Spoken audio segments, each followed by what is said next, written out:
E Paulo agora, ele vai se dedicar em 3 capítulos com a nação de Israel, capítulo 9, capítulo 10 e capítulo 11. É interessante que ele sai de um assunto, como nós estávamos estudando, capítulo 8, sobre o crente, sobre o Espírito Santo, sobre a vida de um cristão. E é interessante que ele entra agora neste assunto sobre a nação de Israel. Se saíssemos de capítulo 8, versículo 39, o último do capítulo 8, e entrasse em capítulo 12, parece que não íamos estranhar muito, porque como já temos aprendido aqui sobre o Espírito Santo, aquele que habita no crente e o seu serviço que ele tem e como o crente pode se envolver de uma maneira tal para descobrir mais e mais das verdades da palavra de Deus guiada pelo Espírito. Então, nós recebendo aquelas palavras de Romanos capítulo 12, rogai-vos a Deus, né? E ofereceis os vossos corpos em sacrifício. Então, parece que não íamos notar uma lacuna como o capítulo 9, 10 e 11. Mas sabemos que capítulo 9, 10 e 11 não estão fora do livro de Romanos. Não. E sabemos que Paulo foi guiado pelo Espírito de Deus para escrever. E sabemos que Paulo simplesmente foi um vaso nas mãos de Deus para escrever este livro como outros. Então, foi ele como os outros também foram guiados pelo Espírito de Deus. Então, nada escreveram fora da vontade de Deus. Mas é interessante que agora ele entra em capítulo 9 e ele pode colocar o que havia no seu coração, na sua alma, e a sua profunda tristeza pela nação de Israel, por aquele povo que foi tão privilegiado. Então, nós vamos estudar depois com mais detalhes sobre os versículos, mas já o primeiro versículo nós podemos notar que aqui temos o Espírito Santo. Então, Paulo estava com aquela consciência em plena comunhão com o Espírito Santo. Paulo não estava falando nada fora de si, não, mas guiado pelo Espírito Santo. E nós então podemos ver em capítulo 9, Paulo ele vai falar sobre a eleição passada de Israel. Uma nação que foi escolhida por Deus, a qual é chamada de filhos. Então, ele vai destacar aqui, principalmente nos primeiros 5 versículos, ele vai então destacar sobre a eleição da nação de Israel. Romanos 10, ele vai falar sobre a rejeição presente da nação. E também depois, capítulo 11, Paulo ele vai também falar sobre a restauração futura desta nação. O que Deus prometeu, ele há de cumprir. Mesmo havendo pessoas lá entre a nação, que nós vamos ver nesse capítulo, que não obedeceram, que não fizeram a vontade de Deus, mas Deus ele não é o homem. Ele cumpre com aquilo que ele diz. E nós vamos também ver sobre as alianças que Deus fez com esta nação, que ele cumpriu e está cumprindo. Então, tem ainda o futuro, que vamos estudar aqui em capítulo 11. Então, nós podemos ver Paulo, um grande homem de Deus, que ele sentia por esta nação, sendo ele também descendente dos judeus daquela nação, ele podia sentir no seu íntimo por estes que rejeitaram a Cristo, desprezaram o Messias, a qual o Messias veio desta nação.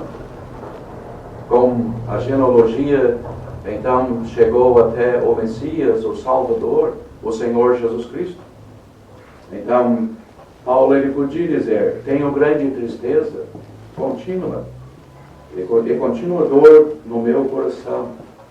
Então, isto é pesado para Paulo, de olhar para um povo que teve muitos privilégios, mas não aproveitou.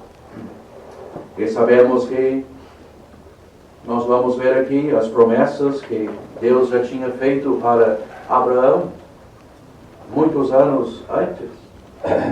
Então, ele estava cumprindo tudo ao pé da letra. Então, nós vamos ver aqui neste capítulo também que Paulo ele defende o caráter de Deus. E ele mostra de que Deus, ele é um Deus justo, um Deus que é fiel. E nós vamos ver neste capítulo que ele revela pelo menos 4 atributos do caráter de Deus. E vamos ver já em versículo 1 até versículo 13 a fidelidade de Deus. E versículo 14 a 18 a justiça de Deus. E versículo 19 a 29 a equidade de Deus. E depois 30 a 33 a graça de Deus. Como também nós vamos ver a misericórdia de Deus, o quanto esta nação, até mesmo Deus, aquele que escolhe, aquele que pode dar o privilégio para o menor, então ele é Deus. Então Deus tem todo o direito, na sua soberania, de mostrar a sua misericórdia, como também o seu juízo. Então, há muitos detalhes aqui que eu não vou entrar agora. Sabemos que não temos interesse em terminar o capítulo, mas vamos estudar versículo por versículo, porque há muitas lições aqui. Podemos aplicar também muitas coisas aqui para a nossa vida espiritual hoje. E assim, temos um homem aqui que estava preocupado com esta grande nação. E ele mesmo podia dizer de que em Cristo digo a verdade, não minto, dando-me testemunho a minha consciência no Espírito Santo. Então, Paulo ele podia e falava a verdade, porque o interesse dele era a salvação desta nação e assim a bênção espiritual nas suas vidas. Então, da minha parte eu vou dizer isto. Se algum irmão quer falar geral do capítulo, porque dá para dividir o capítulo em 3 ou 4 ou 5 partes, né? Então temos assuntos interessantes aqui, mas podemos pensar nesses 5 versículos, que a primeira parte que Paulo ele destaca aqui, a fidelidade de Deus. Mas se algum irmão quer falar sobre o capítulo, sobre esta nação, o que está diante de nós aqui. Parece que do capítulo 1 ao capítulo 8, nós temos um quadro disto no filho pródigo, totalmente perdido, afastado de Deus, longe. É como descreve, depois nós vemos o filho pródigo arrependido, mas não adiantaria nada o pecador estar arrependido se não houvesse perdão, justificação. Mas no caso do filho pródigo nós vemos que havia, da parte do pai, que é uma figura de Deus, não só a disposição, mas tudo já estava preparado para receber o filho pródigo. Havia um cordeiro cevado, havia roupas adequadas para ele, sandália, anel. Então, é como termina o capítulo 8. Não simplesmente um empregado, para ele serviria quando estava lá longe de Deus. Mas quando chegou, nós vemos que a coisa era diferente. Ele foi colocado à mesa como um filho. E é o que tem no capítulo 8. Desde o capítulo 1 da miséria, longe de Deus, como filho pródigo, até as bênçãos, herdeiros de Deus e co-herdeiros com Cristo. Mas nós temos lá o outro filho, né? É o que está no capítulo 9, 10 e 11. Os judeus. Ele não ficou contente com a salvação daquele que veio do mundo perdido. O judeu também, é o que o apóstolo agora vai se ocupar. Nós vemos que lá o pai sai para conversar com ele. Dar os motivos, por que ele estava recebendo ele. Era em graça, misericórdia? Será que ele não devia estar alegre por estar recebendo esse pobre miserável?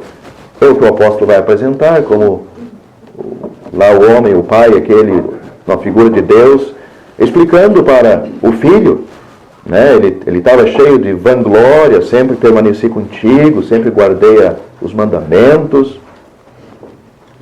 Mas o caminho não era por aí, né? Dá para ver que ele estava afastado do Pai.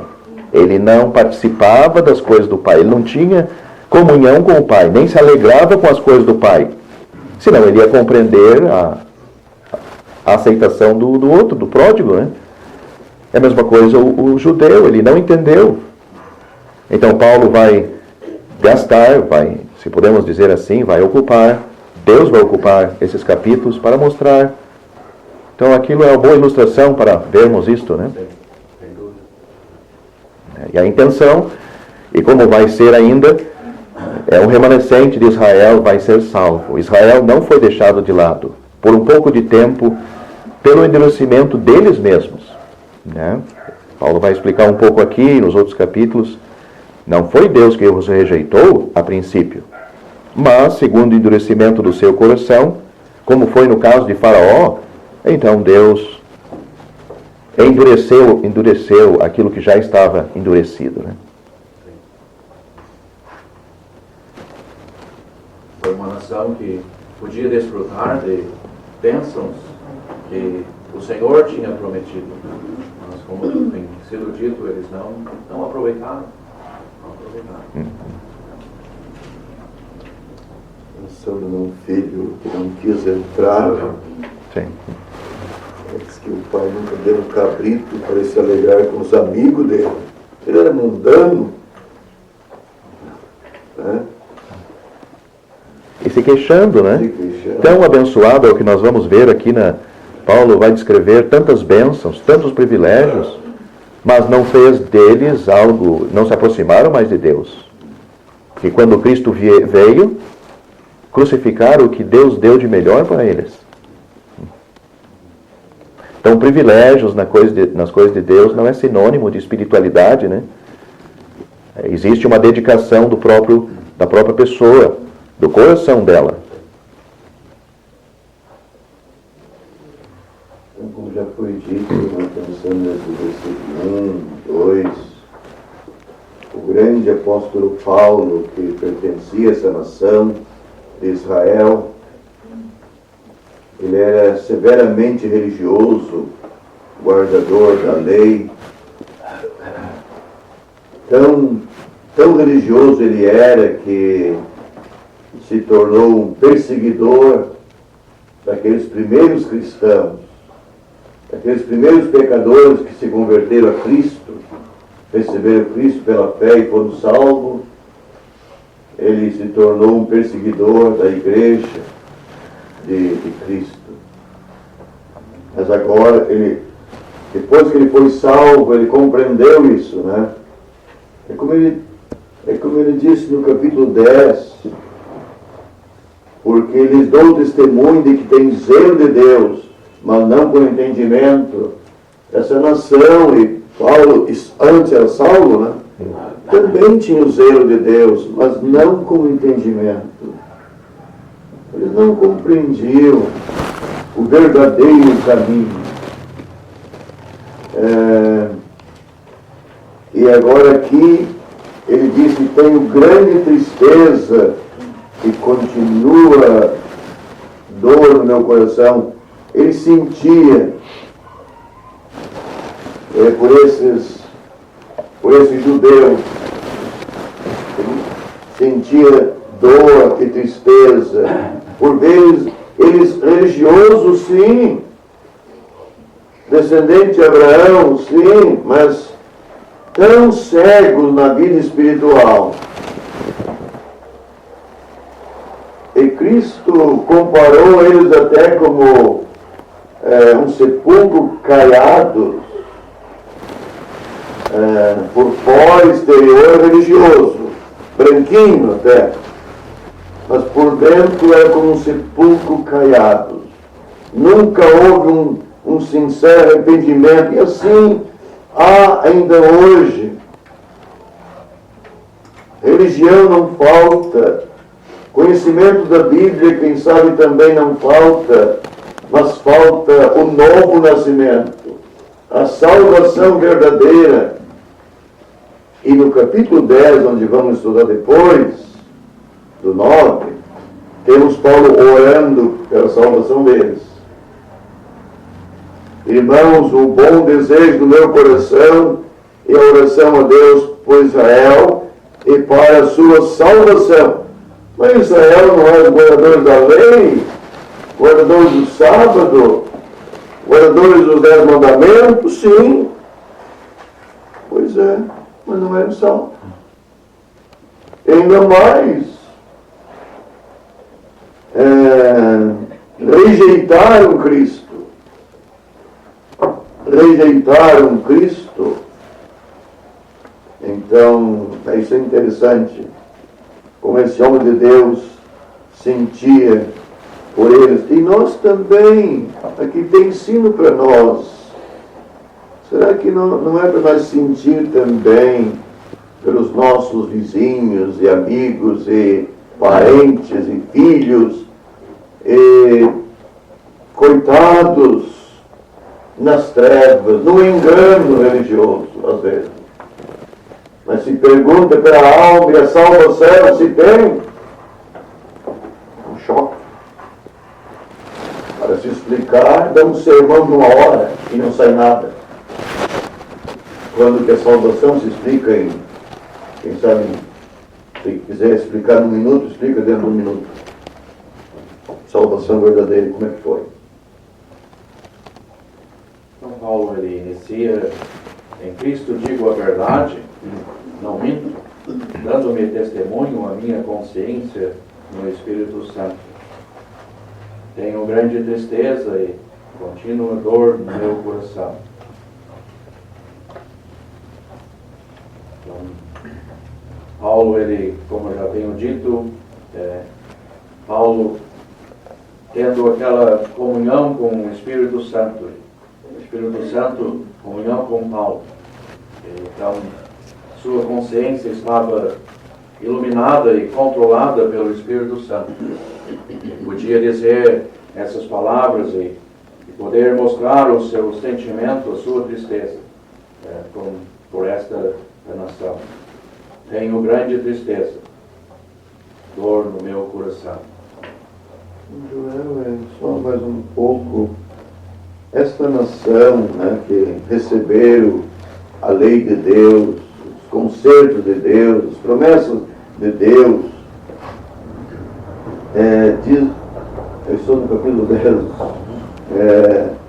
porquanto não conhecendo a justiça de Deus e procurando estabelecer a sua própria justiça, não se sujeitaram à justiça de Deus, porque o fim da lei é Cristo, para a justiça de todo aquele que crê. Todo aquele sistema que Deus deu para eles terminou em Cristo. Tudo era, Hebreus diz que era sombra, né? Nós temos agora em Cristo tudo que o pecador precisa. A lei de Deus, que foi dada é boa, santa, é pura, mostra o estado do pecador, o estado da nação, mas eles não compreenderam. Quando veio Cristo, eles rejeitaram. Então, religioso, no sábado tinha que guardar o sábado, porque era o santo, e sexta-feira foram assassinos, mataram.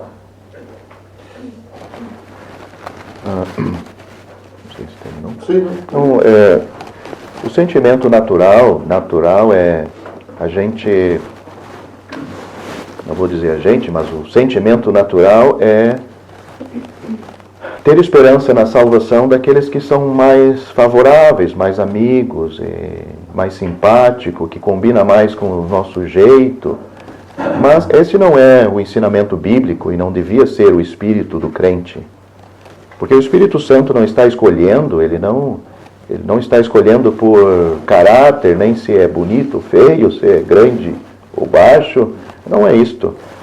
Porque Paulo está dizendo que o Espírito estava concordando com a sua consciência nesse desejo. Mas não era por pessoas que gostavam de Paulo, até apedrejaram ele uma vez e pensaram que tinha matado ele. Era perseguido, ele começava a pregar o evangelho na cidade, pronto, ele tinha que ir para outra, mas não é por isso que ele mudou o sentimento. Então, temos que dar uma olhada para o nosso coração para ver se nós a nossa consciência está de acordo com o padrão do Espírito Santo, ou é só um sentimento natural. Isso não vai levar a grande coisa. Porque aquela pessoa que é simpática conosco é inimiga do Evangelho também. Não é que ela tem simpatia, talvez, pelo nosso jeito. Então, não devemos alimentar a esperança para todos, né? E procurar ter esse sentimento com todos, amigos e inimigos.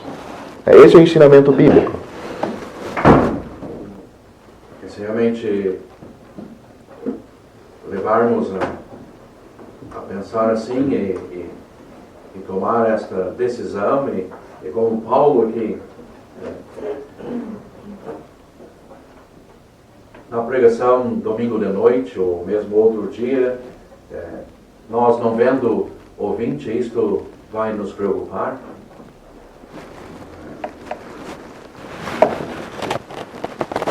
Vai levar-nos a orar, vai levar-nos a ir atrás e pedir a Deus a direção para que possamos ser conduzidos por Ele, para que visitando alguém ou convidando alguém que não é salvo possa chegar-se para ouvir a mensagem do Evangelho. Porque olhando para o mundo que está perdido em seus pecados, vamos ver quantos que estão perdidos. Então, isto vai mexer na nossa alma, no nosso interior, de ver tantos que estão perecendo, indo para o inferno. Então, como já tem sido dito, Paulo não era algo formal ou por alguns que ele conhecia, que eram amigos, que batiam nas suas costas. Não. Então, Deus, Ele quer que todos os homens se salvem e venham ao conhecimento da verdade. Então, isso deve falar conosco, né? Nossa alma, nosso íntimo. Porque pensando nisto, Judas, por exemplo, quem estava mais próximo do que Cristo, mas foi o que vendeu ele. Então, por ser nossos amigos, entre aspas, não significa que na questão do Evangelho vão ser salvos, mas o ladrão na cruz que começou, os dois estavam rejeitando Cristo, um mudou e foi salvo.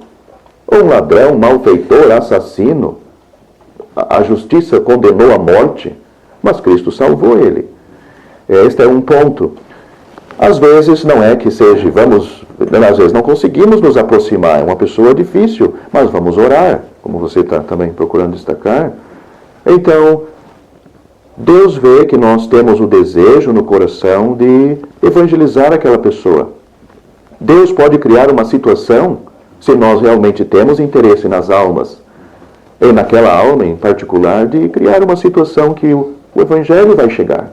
Acredito que a experiência de irmãos que têm esse desejo no coração acontece, né? Deus vai ajeitar a coisa. A própria pessoa, às vezes, puxa o assunto, né? É uma oportunidade de falar alguma coisa. Interessante que os irmãos estão falando, meditando em casa, eu estava vendo aqui como já citasse, o 9, o 10 e o 11, parece estar com um assunto que é um assunto voltado para Israel. E diferente, parece que quando termina o capítulo 8, combina mais o capítulo 12, continuação, né? Mas escutando a voz dos irmãos, parece que com a comunhão do apóstolo Paulo com Deus, e lembrando do amor que Deus teve para com ele, a gente entende que o versículo 39 terminou: nada pode separar do amor de Deus que está em Cristo Jesus nosso Senhor. E o capítulo 9 começa em Cristo. Então ele lembra que outros podem desfrutar juntos também deste mesmo amor. Não desfrutam porque não querem, dele tem tristeza. Ele lembra da nossa, como ele amava tantos, que ele queria que também pudessem estar desfrutando, né? Então, isso foi precioso. Estava pensando também, Não sei. estava pensando também esse grande homem de Deus, Paulo, que pregou o Evangelho, pregou debaixo de perseguição, açoite, de grande perseguição, cadeia, por amor das almas, para ver almas salvas. Então, vemos ele aqui, ele tinha essa tristeza de ver a nação dele, os irmãos carnal dele. Ele diz isso, né? Que são meus parentes segundo a carne. Eu estava pensando, o mundo hoje, o mundo religioso, ele se preocupa com um número. Quer ver números de pessoas. Talvez muitos que vêm numa reunião como essa aqui não anima muito, porque o número é pouco, né? Espero que eu consiga explicar o que estou pensando. O número é pouco. No mundo religioso hoje, no mundo evangélico, podemos dizer, é número, é multidão. Mas o Senhor Jesus Cristo disse: aonde estiver 2 ou 3 reunidos em meu nome. Já começa por aí. Ele não diz onde estiver 100 ou 10 mil. Ali eu estou dizendo, não. Onde estiver 2 ou 3 reunidos em meu nome, ali eu estou no meio deles. Aonde o centro é Cristo. Não é o pastor, não é o pregador, não é o Papa. Não é aquele que fala tantas línguas. É se Cristo está lá. Se lá está em conformidade, ou aqui em conformidade com Cristo. Se Ele é o centro. Se Ele é o destacado, se Ele é o imã. Então, ali Ele está. Mas vai um pouco mais. Eu citei números. Mas não é isso que vale. O apóstolo Paulo, ele queria ver almas salvas. Deus salvou um homem só, um africano, que veio da Etiópia a Jerusalém, à procura de Deus e salvação. O eunuco, em Atos 8. Deus estava acompanhando ele. Tinha tanta gente em Jerusalém, sacerdotes, milhares de pessoas religiosas. Mas Deus estava acompanhando. e mandou um servo dele, Filipe, vai lá. Aquele homem, ele quer ser salvo. E como Filipe foi lá e pregou para ele foi salvo. E foi batizado e seguiu o seu caminho alegre, jubiloso. Então, eu estou pensando isso. Paulo sentia tristeza, porque religião não faltava. Crente em Deus não faltava. Na lei de Deus, mas era a salvação que estava faltando para aquelas pessoas. E é a mesma coisa hoje. Hoje nós queremos ver pecadores salvos. Se tiver alguém que quer ser salvo lá no deserto, vamos lá. Né? É isso que vale. O Senhor Jesus Cristo disse que aproveita o homem ganhar o mundo inteiro e perder a alma. É isso que vale, a alma salva. E é isso que Paulo queria. E ele viu muitas almas salvas, igrejas. Né? Então, eu acho que é bom explicar isso, porque a natureza humana está olhando para números, para grandes movimentos.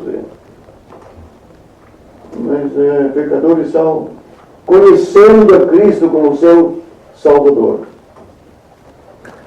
Não sei se a gente já está no versículo 3.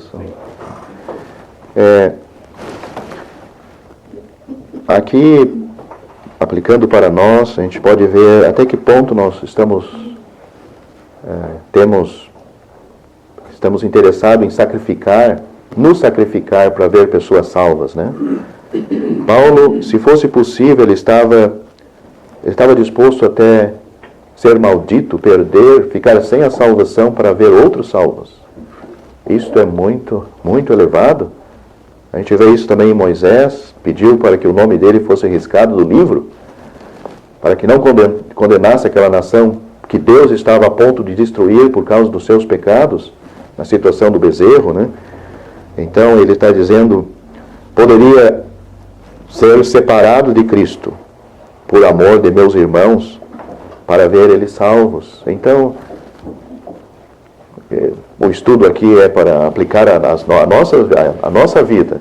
Que ponto nós estamos dispostos a sacrificar o nosso tempo, o nosso trabalho, o nosso luxo, né? Até que ponto, se as coisas de Deus encaixar na minha vida diária, eu faço. Aí não tem nenhum sacrifício, né? Quer dizer, faz porque encaixou. Se encaixar, aí sim, mas este não é o modelo cristão. Existe um custo. E conforme o que estamos dispostos a fazer aqui, isto vai refletir na eternidade depois, para aquele crente. Porque fazendo as coisas para Deus ou não, a nossa vida vai passar igual. Só que depois não tem como recuperar. Não tem, se nós não... Porque, sem dúvida, Deus tem algo para cada um de nós fazer. Normalmente tem um custo. Mas o pensamento natural, se encaixar, aí eu faço. Aí é difícil, né? Mas esse não era o pensamento de Paulo. Ele é algo muito profundo. Ele preferia perder. Ele disse, eu estou disposto a perder. Eu fico sem a salvação para ver eles salvos. Se isso fosse possível, não era possível. Como volto às nossas reuniões, devemos estar preocupados, né?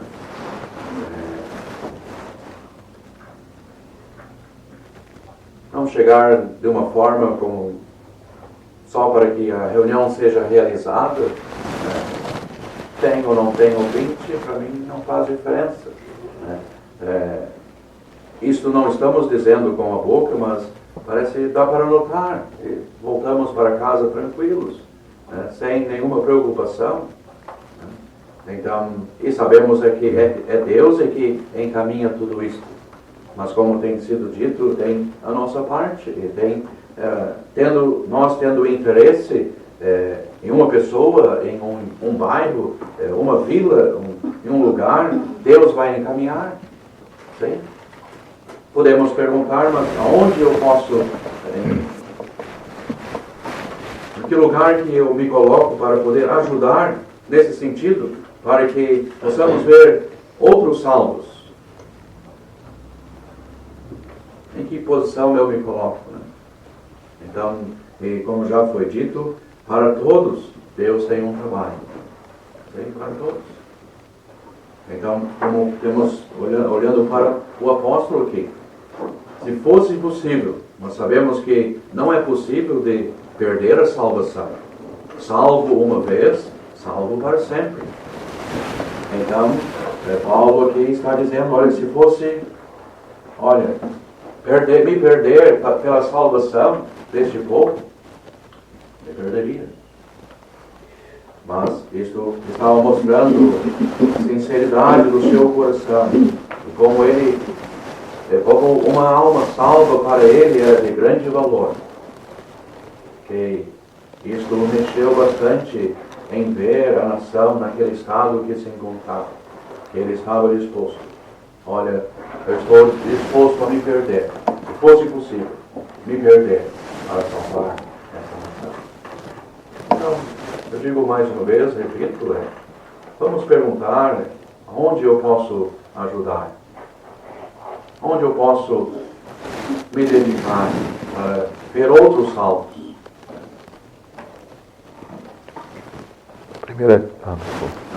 Não, 1 Timóteo está no assunto, 1 Timóteo, onde Paulo fala que Deus quer que todos os homens se salvem, é o desejo de Deus, é onde ele fala sobre oração, né? Admoesto-te, antes de tudo, que faça deprecações, orações pelos reis, pelos que estão em eminência. Então, o crente, ele vai ter, começando com o desejo de orar, ele começa por este caminho. A oração, quero, porém, que os homens orem em todo lugar, levantando mãos santas. Tudo está aí nesse capítulo, no mesmo que diz que Deus quer que todos os homens se salvem. Então, ele, em comunhão com Deus, sem dúvida, ele vai achar o que fazer, porque Deus vai guiar ele. Mas, não tendo essa comunhão com Deus, ele vai procurar, talvez, cumprir algumas coisas que outros estão fazendo, estão dizendo, estão seguindo, mas nós devemos ter o nosso desejo. Diz aqui, é o Espírito Santo e a minha consciência. Não é nem o que estão ensinando, se estão ensinando está de acordo com as Escrituras, mas é o Espírito Santo comigo. Isso é diferente de eu ir atrás da multidão, estando certo ou errada?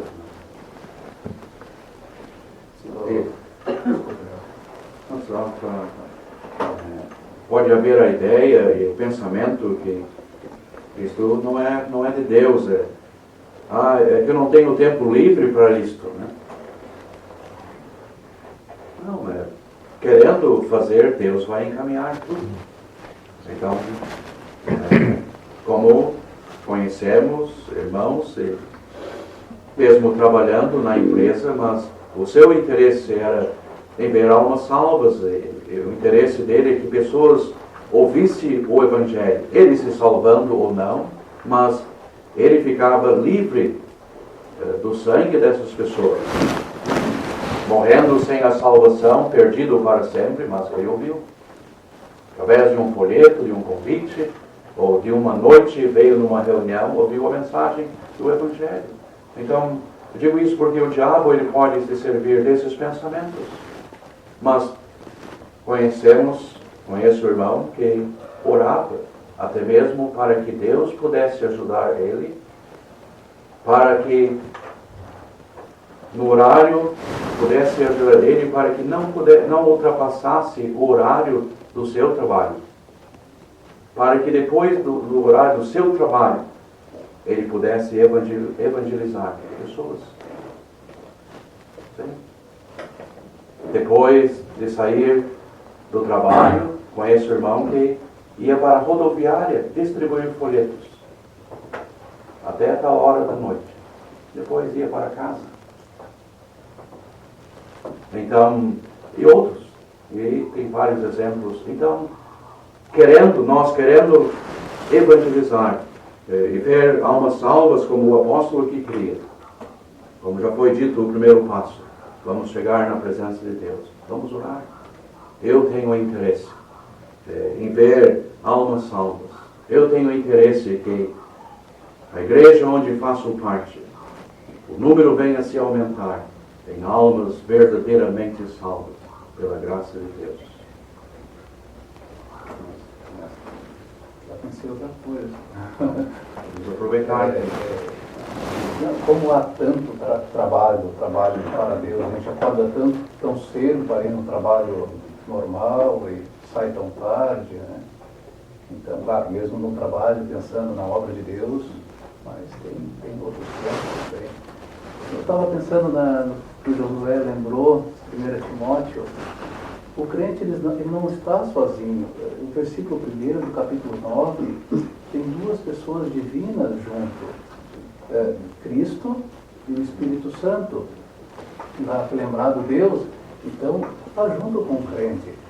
Interessante, essas palavras do apóstolo Paulo, totalmente guiadas pelo Espírito Santo, mostrando a vontade dele, porque a consciência está aqui também, mostrando a vontade dele e a vontade de Deus, tudo contribuindo para o trabalho. Porque esta obra não é do homem, né? Então, quando o homem faz, né? Mas esta obra é de Deus e temos de ser guiados por Deus, né? E pelo seu Espírito, né?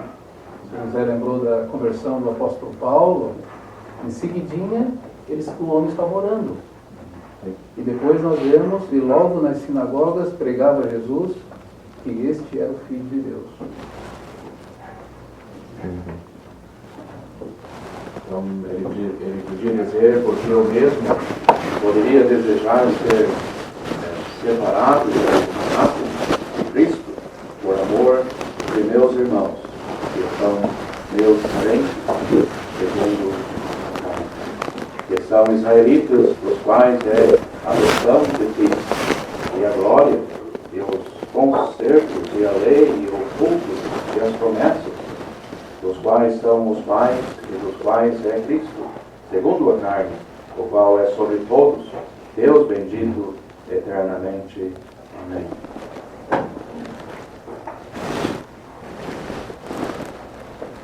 Interessante é, Paulo poderia até desejar ser separado, anátema de Cristo, por esses irmãos israelitas, pela salvação deles, e eles tendo o direito da adoção de filhos, tendo os concertos de Deus, a lei e as promessas. Eles tinham tudo isso. Mas Paulo orava pela salvação deles. E eles sendo um povo tão privilegiado, como a gente vai ver no decorrer do capítulo, lá no final, também onde fala sobre a salvação pela fé, não pelas obras. Porque se fosse por obra, eles teriam tudo isso. Aqui tem uma lista de coisas que eles podem apresentar. O mundo pode apresentar muita coisa. Eu estava pensando nisso, né? Ora pela salvação deles. Isso é precioso. Mesmo tendo tantos privilégios, mas eles não eram salvos, né? E mesmo assim Paulo se preocupava.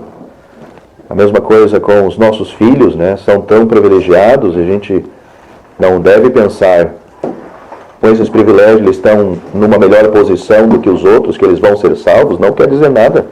A nossa preocupação é a mesma, porque os privilégios não fazem deles melhores ou mais perto da salvação. Simplesmente eles têm conhecimento, mais conhecimento, mas não quer dizer nada. Então o nosso interesse, o nosso sentimento, a nossa oração, até a nossa vida de piedade deve ser sempre de implantar neles o desejo realmente sincero, não só de conhecimento, que era o fato aqui, mais do que isto. E era uma longa história de tantas coisas, certo? Vai explicar essas palavras, né? Adoção e glória, e concertos, e lei, e cultos, e promessas. Olhando para essa gente, mas quem mais precisa da salvação? Era o que não tinha. É o novo nascimento. Como Cristo falou com Nicodemos, né? Ele não tinha, era um homem velho nessas coisas, né? Ele não tinha o novo nascimento.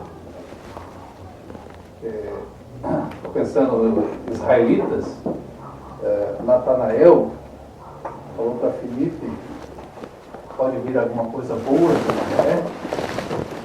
Filipe fez um convite para ele e ver. Que bom que ele foi. Sim. Ele foi e viu. Mas o Senhor Jesus Cristo disse para ele, eis aqui um verdadeiro israelita, em quem não há dolo. O homem não era salvo, mas teve um encontro com o Senhor Jesus Cristo. É isto que define. É isto que define, é o encontro com o Senhor Jesus Cristo. Esta é a salvação. Ele era um israelita. Estava na árvore lá, orando, fazendo, mas não era salvo. Como é que se explica esse encontro hoje? Esse encontro, então, pela fé, ouvindo a palavra de Deus, né? Por isso tem as pregações do Evangelho. Hoje, esse encontro é pela fé. Naqueles dias podiam encontrar Cristo pessoalmente, ele andava na terra. Mas hoje o pecador tem esse encontro com Cristo, ouvindo a palavra de Deus, reconhecendo o seu pecado, e ele pode compreender Cristo morreu na cruz para salvar esse pecador, e ele, pela fé, então, se dá esse encontro.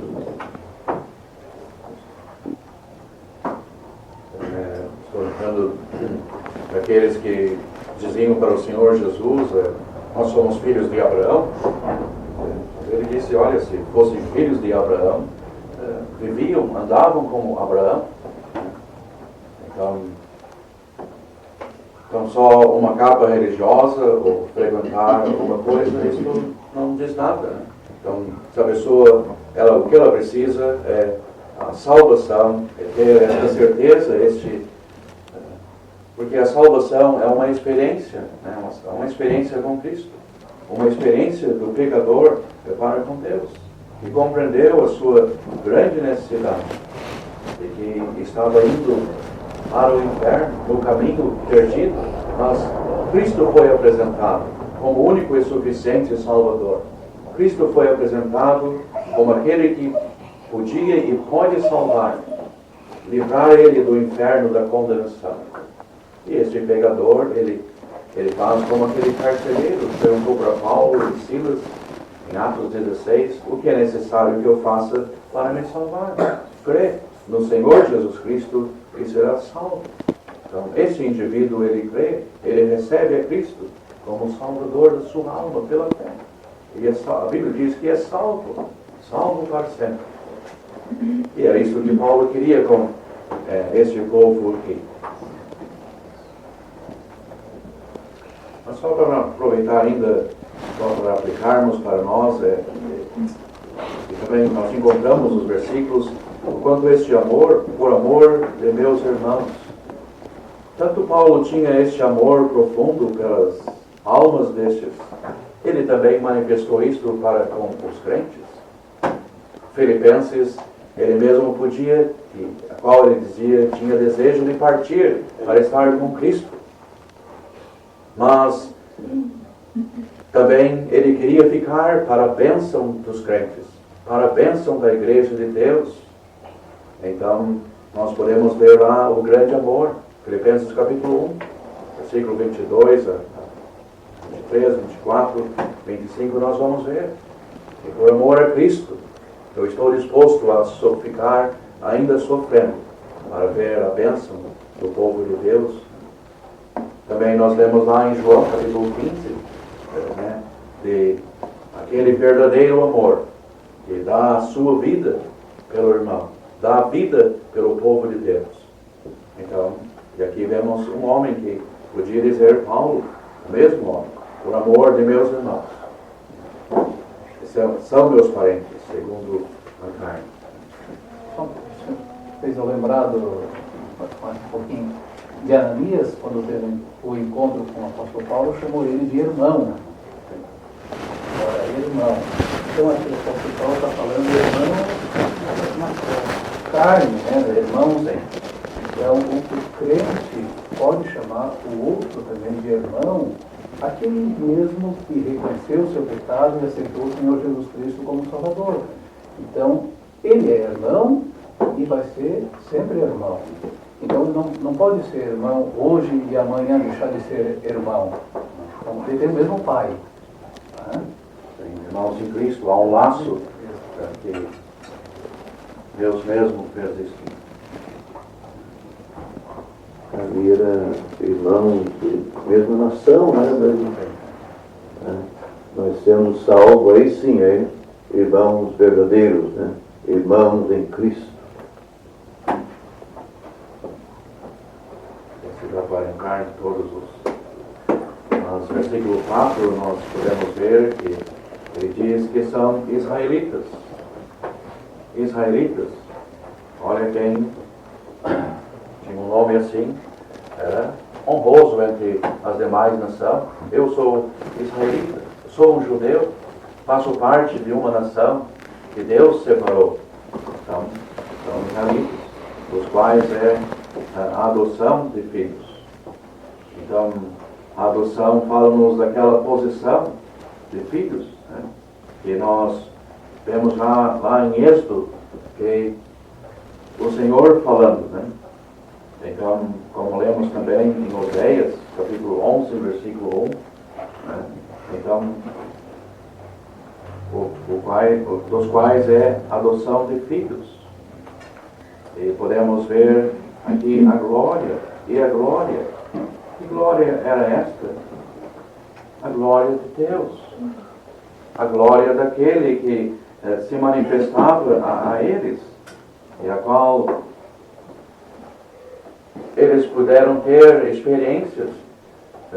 Podemos lembrar de Moisés, né, descendo daquele monte com seu rosto que resplandecia, né, que estava mostrando de que ele teve experiência com Deus naquele monte. Também podemos lembrar do tabernáculo, a glória de Deus, né? Então, como o templo também, e nós aí podemos ver sobre o concerto, né?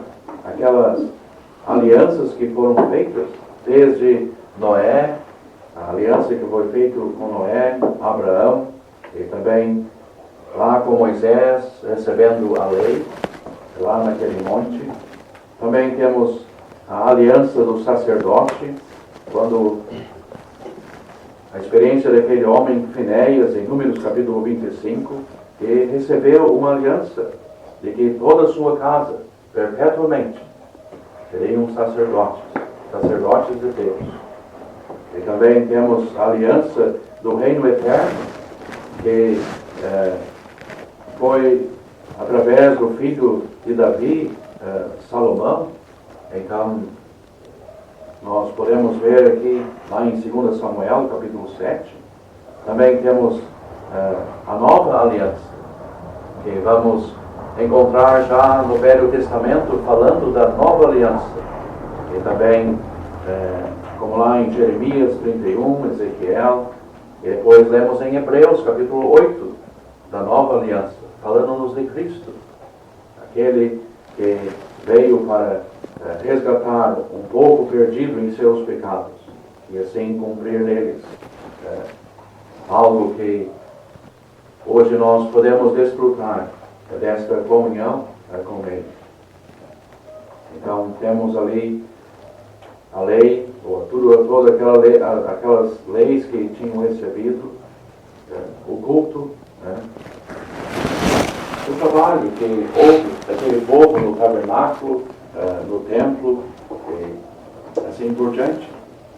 Temos as promessas, podemos pensar nas promessas, desde Abraão, que Deus tinha feito, até se cumprir na pessoa do Senhor Jesus Cristo, de que o Messias ia vir, o libertador. Então, e assim por diante. Aqui nós podemos aumentar o assunto em cada um desses quadros aqui, né? Como israelitas, como a adoção de filhos, a glória, a lei, as promessas, o concerto, a aliança, né? O irmão mais quer falar? Eu acredito que está bom, pelo menos da minha parte. Mas às vezes podemos estar nos perguntando por que Paulo está escrevendo essas coisas. Ele está preparando o assunto, né? Os privilégios que estão destacados aqui devia fazer era para proporcionar a eles de serem pessoas salvas, né? Tão perto das coisas de Deus, das informações, mas estas coisas não deixavam eles automaticamente salvos. E aí foi o grande erro. E é o grande erro hoje. Batismo não deixa a pessoa salva. Nem fazer curso teológico deixa a pessoa salva. Nem pregar o Evangelho deixa a pessoa salva. Nem ler a Bíblia deixa a pessoa salva. Nem orar deixa a pessoa salva. Então, é onde estava o erro. Como eles estavam dizendo que eram filhos de Abraão, o Senhor Jesus disse para eles: vocês têm o pai de vocês é o diabo. Imagina ouvir uma coisa dessa, pessoas que tinham tudo isso aqui e dizer que nós pertencemos ao diabo. Mas por que ele disse isto? No mesmo capítulo ele explicou, capítulo 8 de João. Ele diz: aquele que pratica e vive servindo ao pecado é escravo do pecado. Quer dizer, vocês têm formalidade, mas na realidade no interior de vocês são escravos do pecado e você só tem título. Então, isso não adianta. E depois ele está começando com isto para mostrar que estas coisas não deixam a pessoa mais perto de Deus, nem filho de Deus. Existe algo no interior, começa dentro, e era o que eles não tinham. Isso é importante, até pode destacar mais. Esta salvação é lá no interior, né? Não é aqui na gravata ou no casaco, né? Olha, estou indo para a igreja. Não, mas por isso que eu falei antes, é uma experiência esta salvação. É lá no interior, é Ele, Deus, né? Talvez seria bom acrescentar, todas essas coisas que mencionei, ser batizado, né, pregar o Evangelho, está correto. Né? A pessoa salva vai fazer isto, e pode fazer antes de salvo também. Mas por fazer isto e ter privilégios, não deixa ela mais perto de Deus. E nem participar da ceia também. Né? Não, às vezes batismo e outras coisas que encontramos aqui são coisas que acompanham a salvação, né? Primeiramente, o primeiro passo é a salvação. Depois vai ver as coisas, tudo que estamos aqui na palavra de Deus. O Senhor Jesus resumiu isso para Nicodemos, né? Necessário vos é nascer de novo. Tudo que ele fazia tudo isso que você citou. Sim. Não ter maravilhas, Nicodemos, de ter dito: necessário vos é nascer de novo. Aquele que não nascer de novo não pode entrar, não pode ver o reino de Deus. E justamente a salvação verdadeira é uma obra lá no íntimo, no coração do pecador. É uma obra de Deus, do Espírito de Deus, levando ele ao sincero arrependimento e uma aceitação de Cristo. Ele foi salvo, ele nasceu de novo. Aí sim,